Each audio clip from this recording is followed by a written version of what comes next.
अस्सलाम वालेकुम फ्रेंड्स, मैं हूं मोहम्मद सगीर और आप देख रहे हैं अपना यूट्यूब चैनल रिएक्शन वीडियोस।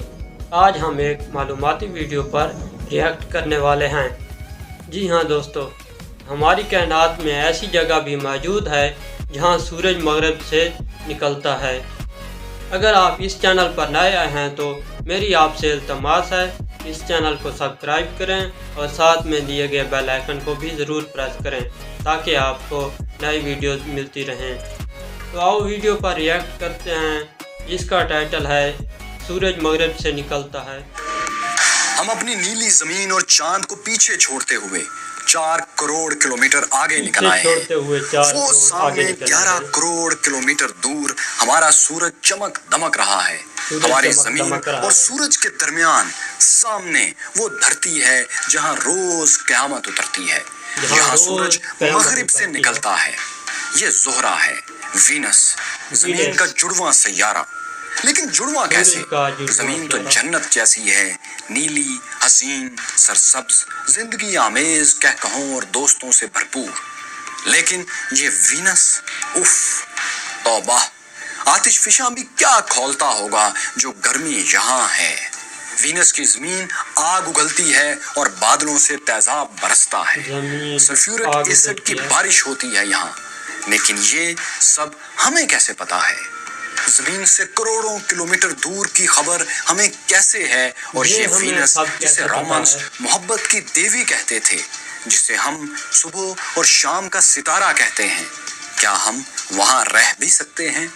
क्या वीनस पर जिंदगी के आसार हैं? और वो कौन है जो सूरज से इतना करीब है कि जलकर भस्म हो जाए, लेकिन फिर भी उस पर बर्फ के समंदर हैं? ऐसा क्यों और कैसे मुमकिन है? मैं हूं फैसल उड़ैच और देखो सुनो जानो की कुल कायनात सीरीज में हम आपको यही सब दिखा रहे हैं।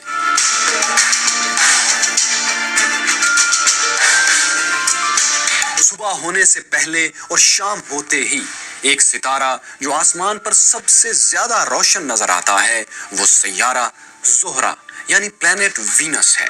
वीनस हमारे निज़ाम शमसी का सबसे बड़ा सैयारा तो नहीं, लेकिन ये सबसे रोशन क्यों दिखाई देता है? इसकी एक वजह तो ये है कि ये जमीन का सबसे करीबी सैयारा है।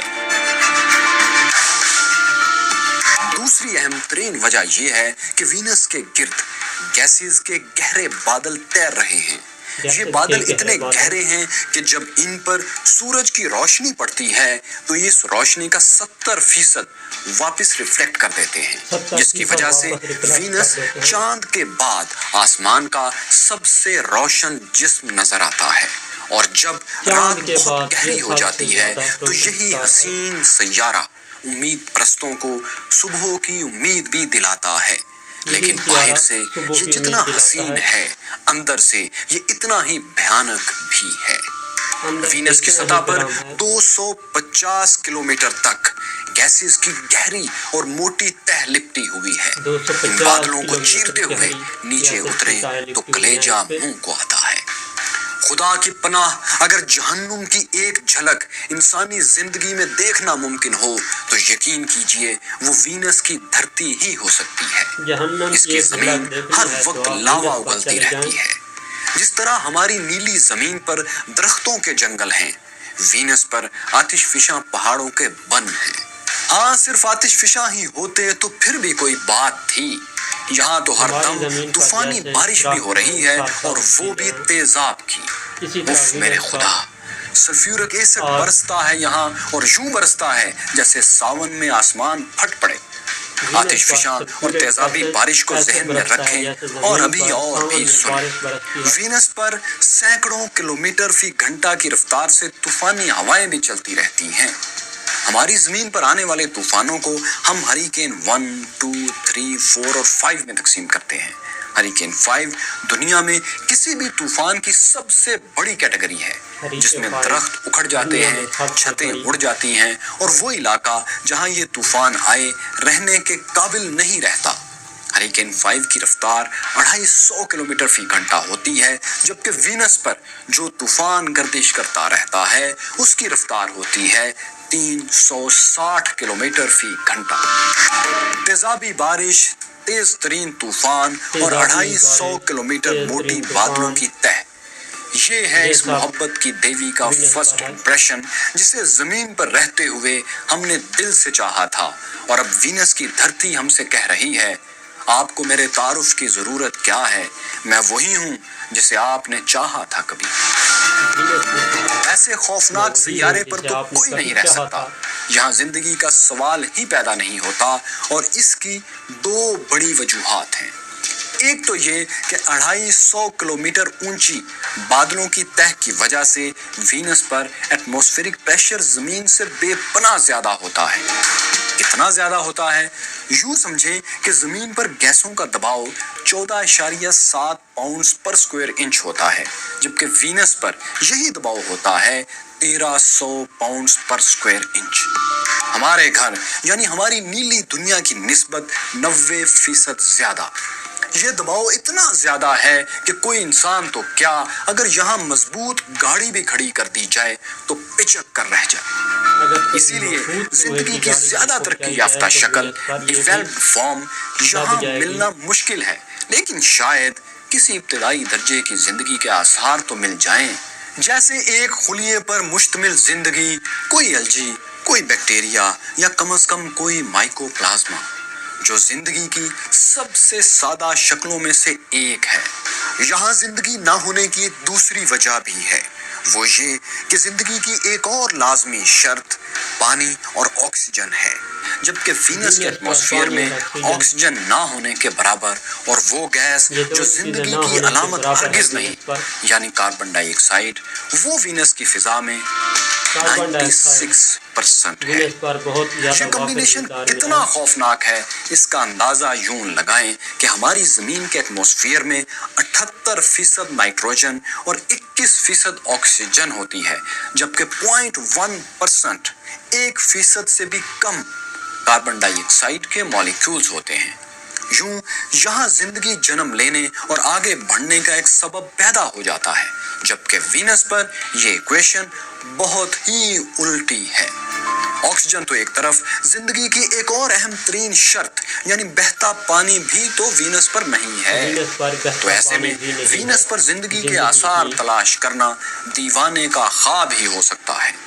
लेकिन ये क्या, वीनस की सतह पर तो ग्रेनाइट यानी संगे मरमर मौजूद है, और ग्रेनाइट का पत्थर कभी भी पानी के बगैर नहीं बनता, और वो भी बहुत बड़ी मिकदार में पानी, समंदरों जितना पानी। तो क्या इसका ये मतलब है कि यहाँ कभी समंदर भी थे? जी हाँ, वीनस शुरू में बिल्कुल जमीन जैसा था। अरबों साल पहले जब हमारा निज़ाम शम्सी वजूद में आया तो जमीन और वीनस एक जैसे थे, इनमें ज्यादा फर्क नहीं था। दोनों पर, जमीन पर और वीनस पर, लहरें उठाते समंदर थे। लेकिन फिर वीनस सूरज के करीब होता चला गया और गर्म से गर्म तर होता चला गया। इसके गिर्द मौजूद गैसों का हाला यानी एटमॉस्फेयर इतना मोटा और गाढ़ा हुआ कि वीनस जहन्नुम जार बन गया। सूरज की रोशनी इसके एटमॉस्फेयर में दाखिल तो हो जाती है, लेकिन फिर वापस नहीं आ पाती। यही वजह है कि करोड़ों साल तक गर्मी वीनस के अंदर जमा होती चली गई और इसका दर्जा हरारत इतना बढ़ गया कि तसव्वुर भी महाल है। वीनस पर दर्जा हरारत 471 डिग्री सेंटीग्रेड तक पहुंच चुका है, बल्कि बाज़ जगहों पर इससे भी ज्यादा। गैसों के शदीद दबाव, तेजाबी बारिश, तूफानी हवाओं और आग उगलते अनगिनत आतिश फिशा पहाड़ों ने साबित किया है कि वीनस हमारे रहने की जगह हरगिज नहीं हो सकती।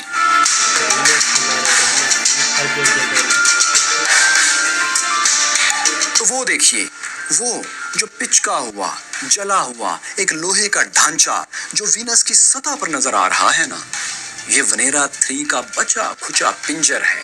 1966 में इंसान के चांद पर कदम रखने से 3 साल पहले सोवियत रूस ने वीनस पर तहकीकात के लिए वनेरा प्रोग्राम शुरू किया था। इस प्रोग्राम का तीसरा मिशन वनेरा 3 वीनस पर उतरने में कामयाब रहा और 1 मार्च 1966 को वीनस की सतह पर उतर गया, बल्कि सही अल्फाज में कहा जाए तो गिर गया, क्योंकि ये एक फेल लैंडिंग थी। ये एक अनमैन्ड मिशन था, यानी इस मशीन में कोई इंसान सवार नहीं था। लेकिन हुआ ये कि वनेरा 3 वीनस पर उतरते ही बेपनाह तपिश से जलकर और एटमॉस्फेरिक प्रेशर के इंतहाई दबाव की वजह से टूट फूट कर नाकारा हो गया। उसने कोई डाटा यानी मालूमात जमीन पर नहीं भेजी। इंसान की इस पहली कामयाबी का मलबा आज भी वीनस पर मौजूद है। इस पर सोवियत रूस की मोहर, एक दरांती और हथौड़ा भी नक्श है। अगरचे ये वीनस पर कोई तजर्बात नहीं कर पाया, लेकिन ये वीनस का पहला जमीनी मेहमान था। वनेरा 3 के बाद सोवियत रूस ने चौथा, पांचवा और छठा मिशन वीनस पर भेजा, लेकिन बदकिस्मती से सब नाकाम रहे। इन्हीं नाकामियों से सीखते हुए सोवियत रूस हर नए स्पेसक्राफ्ट को पहले से बेहतर बनाता चला गया। यही वजह है कि जब सोवियत रूस ने वनेरा 7 भेजा तो वीनस का तबाहकुन मौसम भी इसे फौरी तौर पर तबाह नहीं कर पाया। ये प्रोब 23 मिनट तक काम करता रहा और जमीन पर सिग्नल्स भी भेजता रहा। इसके बाद वनेरा 8 और फिर वनेरा 9 वीनस पर पहुंचाया गया।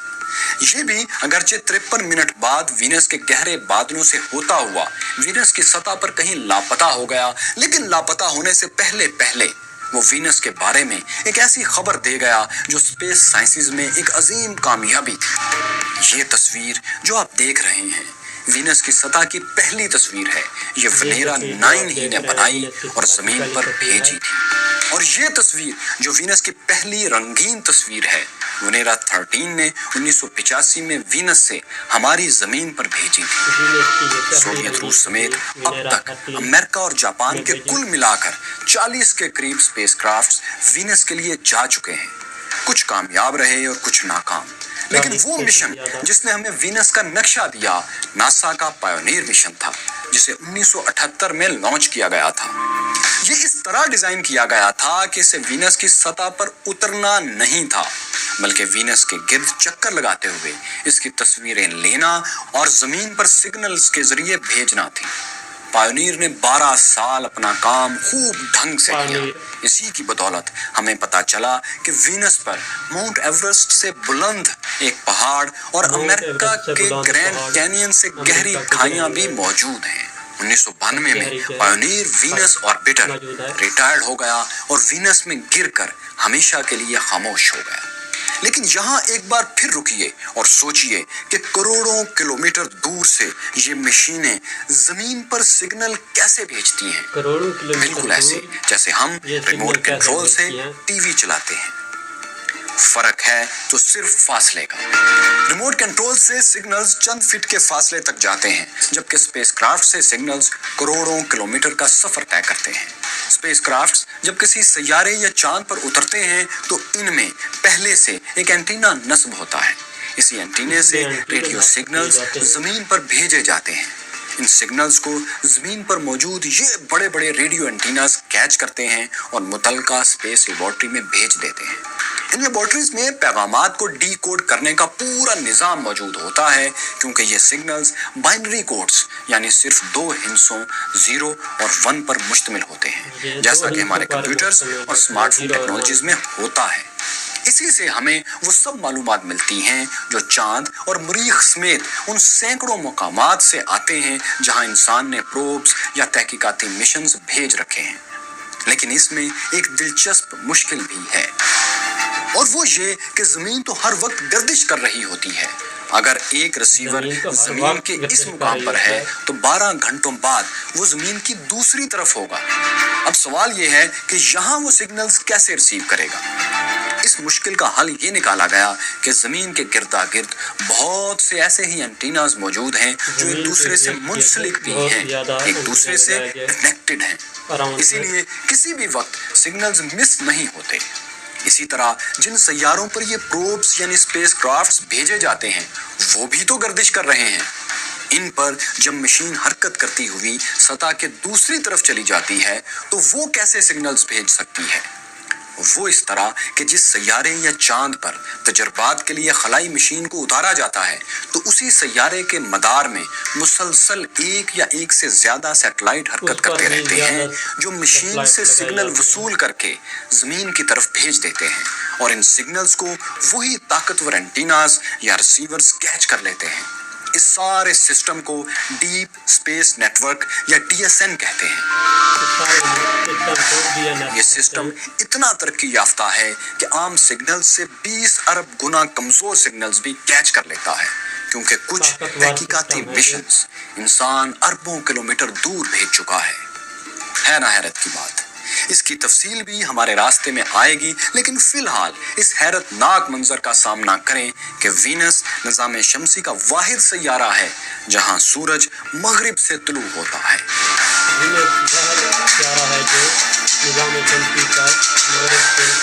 کہتے ہیں قیامت کے قریب سورج مغرب سے نکلے گا، اس حساب سے وینس پر ہر روز قیامت اترتی ہے، کیونکہ یہاں سورج مغرب سے ہی طلوع ہوتا ہے۔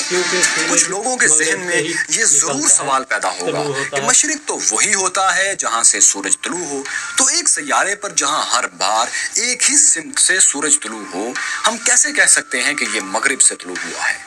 تو واقعہ یہ ہے کہ اگر قطب شمالی ستارے کے حساب سے دیکھیں تو نظام شمسی کے تمام سیاروں کی گردش گھڑی کی سوئیوں کے الٹ ہے، یعنی اینٹی کلاک وائز ہے۔ اس لیے سب سیاروں کے مشرق اور مغرب ایک جیسے ہیں، جبکہ صرف اس ایک سیارے کی اپنے محور کے گرد گردش گھڑی کی سوئیوں کی طرح ہی ہے، یعنی کلاک وائز۔ اس لیے باقی نظام شمسی کے حساب سے دیکھیں تو یہاں الٹا نظام چل رہا ہے۔ اس حساب سے ہم کہہ سکتے ہیں کہ وینس پر سورج زمین اور دیگر سیاروں کے مطابق مغرب سے طلوع ہوتا ہے اور مشرق میں غروب ہو جاتا ہے۔ یہ گردش صرف الٹی ہی نہیں بلکہ بہت ہی زیادہ سست بھی، اتنی سست کہ وینس کا ایک دن زمین کے 243 دنوں جتنا طویل ہوتا ہے۔ مطلب یہ کہ چونکہ وینس سست ہے، اس لیے اپنے محور کے گرد جب اس کا ایک چکر پورا ہوتا ہے تو زمین، ہماری زمین، اس وقت تک اپنے محور کے گرد 243 چکر لگا چکی ہوتی ہے۔ ایک چکر مطلب ایک دن، اور اس سے بھی مزے کی بات یہ ہے کہ وینس پر سال دن سے چھوٹا ہوتا ہے نا حیرت کی بات؟ جتنی دیر میں وینس سیارہ اپنے محور کے گرد ایک چکر لگاتا ہے، اس سے پہلے 225 دنوں میں یہ سورج کے گرد ایک چکر مکمل کر کے دوسرا شروع کر چکا ہوتا ہے۔ یعنی اگر آپ وینس پر رہنے کا کوئی ٹھکانہ ڈھونڈ نکالیں تو ایسا عین ممکن ہے کہ آپ ایک دن میں 2 بار اپنی سالگرہ منا لیں۔ کہیں ایسا نہ ہو ہم وینس پر کھڑے کھڑے دنوں میں بوڑھے ہو جائیں۔ کیوں نہ وینس کو چھوڑتے ہوئے آگے بڑھا جائے، وہ سامنے سورج کی طرف۔ چلیے آگے بڑھتے ہیں۔ بس اتنا یاد رہے کہ ہم اس وقت زمین سے 7 کروڑ کلومیٹر سے بھی زیادہ دور آ چکے ہیں۔ آگے کا سفر اتنا دلچسپ ہے کہ واپسی کا سوال ہی پیدا نہیں ہوتا۔ یہاں سورج کی گرمی بے پناہ ہے، ناقابل برداشت ہے۔ شاید ہمیں یہاں نہیں آنا چاہیے تھا، لیکن یہ سورج کے سنہرے تھال پر جو ایک نقطہ سا تیزی سے تیرتا جا رہا ہے، یہ ہمارے نظام شمسی کا سب سے پہلا اور سب سے چھوٹا سیارہ مرکری ہے۔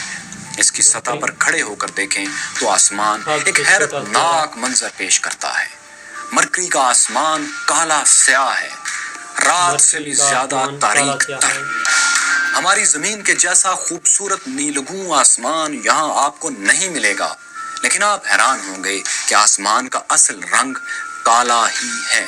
بلکہ زیادہ درست بات یہ ہے کہ وہ چیز جسے ہم آسمان کہتے ہیں اصل میں کوئی رنگ نہیں رکھتی، اور آسمان کوئی چیز بھی نہیں ہے بلکہ ایک انلمیٹڈ، لامتناہی، بے کراں پھیلا ہوا خلا ہے جس کا کوئی رنگ نہیں ہے۔ تو پھر ہمیں زمین سے آسمان نیلا کیوں نظر آتا ہے؟ اس کی وجہ جاننے کے لیے پہلے یہ جان لیں کہ سورج کی روشنی 7 رنگوں پر مشتمل ہوتی ہے۔ یہ رنگوں کا فرق دراصل ویو لینتھ کا فرق ہے۔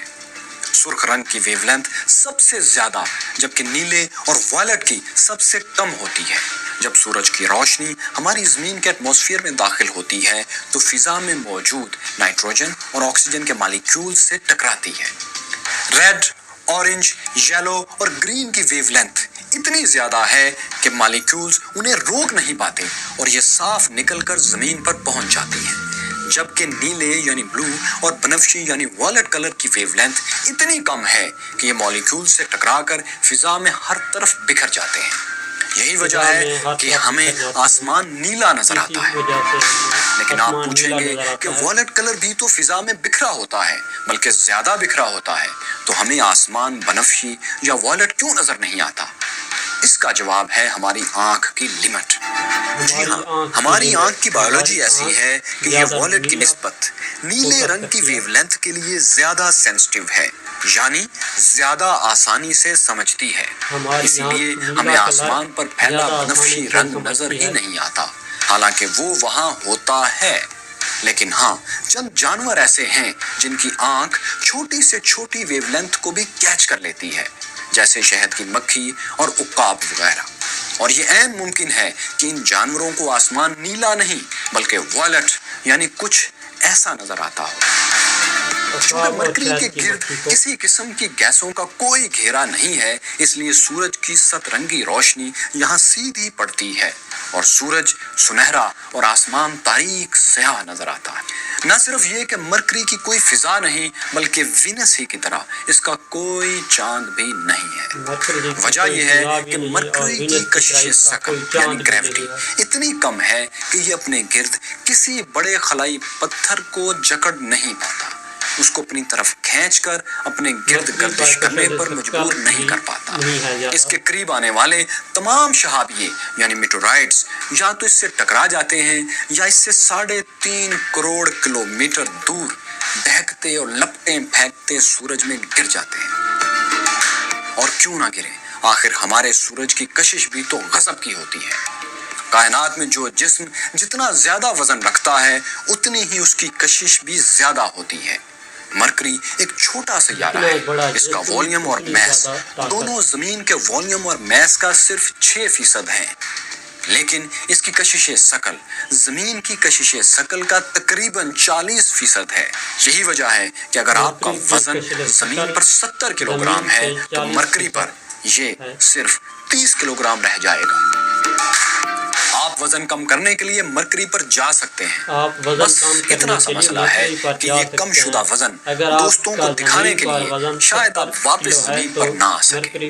لیکن اگر وزن کم کرنے کے لیے آپ مرکری پر آ جائیں تو کوشش کریں کہ یہاں ایک سے زیادہ دن نہ گزاریں، کیونکہ مرکری وینس سے بھی زیادہ حیرت انگیز ہے۔ یہاں دن بہت بڑے اور سال بہت چھوٹے ہوتے ہیں۔ یہاں کا ایک دن پورے 2 سال کے برابر ہوتا ہے، بلکہ تھوڑا سا زیادہ۔ مرکری اپنے محور کے گرد ایک چکر 176 دن میں مکمل کرتا ہے، یعنی تقریباً 6 ماہ میں، جبکہ یہی مرکری سورج کے گرد صرف 88 زمینی دنوں میں چکر مکمل کر لیتا ہے۔ اس طرح مرکری کا ایک دن اس کے 2 سال سے بھی کچھ بڑا ہوتا ہے۔ سورج کے انتہائی قریب ترین ہونے کی وجہ سے مرکری ہمیشہ 2 انتہاؤں کے درمیان رہتا ہے۔ اگر دن میں یہی سیارہ 800 ڈگری کی ناقابل برداشت تپش سے دہک رہا ہوتا ہے تو رات میں اس کا درجہ حرارت -275 ڈگری تک گر بھی جاتا ہے۔ نظام شمسی یعنی اپنے سولر سسٹم کے کنگ سورج کا پڑوس چاہیے تو اتنا تو برداشت کرنا ہی ہوگا۔ سورج کے اتنے قریب ہونے کے باوجود اس پر اب ایک بھی آتش فشاں نہیں ہے۔ ہاں، کبھی ہوتے تھے لیکن اب سب مر کھپ چکے ہیں، اسی لیے مرکری ایک مردہ سیارہ ہے، یعنی اس کے دامن میں نہ تو آگ ہے اور نہ اس کا کوئی ایٹماسفیئر یا میگنیٹک فیلڈ ہے۔ لیکن اس کی زندہ دلی دیکھیے کہ کہاں آگ کی لپٹیں برساتے سورج کا پڑوس اور کہاں اس کے کناروں پر چھپی برف کی جھیلیں۔ جی ہاں، مرکری پر آتش فشاں تو نہیں، برف ضرور ہے، لیکن کہاں؟ تقریباً اسی جگہ جہاں زمین پر ہوتی ہے۔ 1991 میں جب زمین سے ایک ریڈار نے سگنلز کے ذریعے پتہ چلایا کہ مرکری پر برف موجود ہو سکتی ہے تو سائنسدان چکرا کر رہ گئے تھے کہ سورج کے بالکل سامنے موجود ننھے منھے سیارے پر برف، یہ کیسے ممکن ہے؟ پھر اس کی تصدیق کے لیے انسان نے کروڑوں ڈالرز خرچ کر دیے۔ 2012 میں جب مرکری پر بھیجے گئے ناسا کے خلائی مشن میسنجر نے ایسی تصاویر بھیجی جن میں برف کی موجودگی ثابت ہو گئی تو خلائی تحقیق میں دلچسپی رکھنے والے خوشی سے تڑپ اٹھے۔ یہ برف مرکری کے شمالی حصے میں گہرے گڑھوں کے اندر تھی۔ یہ ایسی جگہیں تھیں جہاں کروڑوں برس سے سورج کی روشنی نہیں پہنچی تھی۔ یہ گڑھے نہ جانے کب سے مستقل اندھیرے میں تھے، اسی لیے یہاں جو برف گری وہ سورج کی روشنی اور حدت سے محفوظ رہی۔ جب یہ برف دریافت ہوئی تو خلا میں کسی سیارے پر زندگی کے آثار تلاش کرنے والوں کی امید ایک بار پھر جاگ اٹھی۔ بہت سو کو ایک لمحے کے لیے یہ خیال بھی آیا کہ شاید اسی برف کی تہہ میں کہیں کوئی ایک خلیے پر مشتمل زندگی موجود ہو، کہیں کوئی ایک جراثیم، کوئی ایک امیبا، کوئی ایک بیکٹیریا یا جراثیم وغیرہ۔ لیکن مرکری کی تحقیق کے لیے جانے والے ناسا کے 2 پروگرامز میرینر اور میسنجر دونوں سے وہاں پر زندگی کی تصدیق نہیں ہو سکی۔ ان دونوں مشنز میں سے میرینر 10 33 سال کی تحقیقات کے بعد ریٹائرڈ ہو چکا ہے اور خلا میں سورج کے قریب ایک مدار میں بے مقصد ریٹائرڈ لائف گزار رہا ہے۔ لیکن دوسرا مشن میسنجر جو ایک روبوٹک سپیس کرافٹ تھا، وہ 4 سال مرکری کے گرد تحقیقات کرنے اور مرکری کی شاندار تصاویر زمین پر بھیجنے کے بعد اپریل 2015 میں مرکری ہی پر کریش لینڈنگ کر کے ختم ہو چکا ہے۔ آج ہم سیارے مرکری کے بارے میں جو بھی تازہ ترین معلومات رکھتے ہیں وہ اسی روبوٹک سپیس کرافٹ میسنجر کی بھیجی ہوئی تصاویر کی وجہ سے ممکن ہے۔ ان دونوں کے بعد بھی مرکری کے لیے نئے مشن روانہ کیے جا رہے ہیں اور کچھ کیے جا چکے ہیں۔ دہکتے، کھولتے، آگ برساتے سورج کے سامنے ایک ننھے منھے سیارے پر زندگی بھلے دریافت نہیں ہوئی، لیکن چلیں برف تو دریافت ہو گئی نا۔ لیکن سوال پیدا ہوتا ہے کہ یہاں برف آئی کہاں سے؟ کہتے ہیں وہیں سے آئی جہاں سے زمین کے لیے آئی تھی۔ پھر زمین پر برف کہاں سے آئی؟ ایک پاگل سورج کے گرد چادر تاننے کا منصوبہ کیوں بنا رہا ہے اور یہ کیسے ممکن ہے؟ یہ منصوبہ ہے کیا؟ سورج سے ہوتے ہوئے آپ کو ایک ایسے سیارے پر لے جائیں گے جہاں واقعی انسان جانے والا ہے اور ہو سکتا ہے آیا بھی وہیں سے ہو۔ انسان وہاں کیسے جائے گا، کیسے رہے گا اور آخر وہ ایسا کر کیوں رہا ہے، یہ سب کچھ آپ کو دکھائیں گے لیکن کل کائنات کے اگلے جی فرینڈ، یہ تھی آج کی ہماری ویڈیو جس میں ہم نے دیکھا ہے وینس اور مرکری پر کہانی کو دیکھا اور سنا ہے۔ آپ کو یہ معلوماتی ویڈیو کیسی لگی؟ اپنی رائے کا اظہار کمنٹ باکس میں ضرور کریں۔ اگر آپ کو ہماری ویڈیو اچھی لگی تو اسے اپنے دوستوں کے ساتھ بھی شیئر کریں۔ تب تک ملتے ہیں ایک نئے ویڈیو کے ساتھ، مجھے دیجیے اجازت۔ اللہ حافظ۔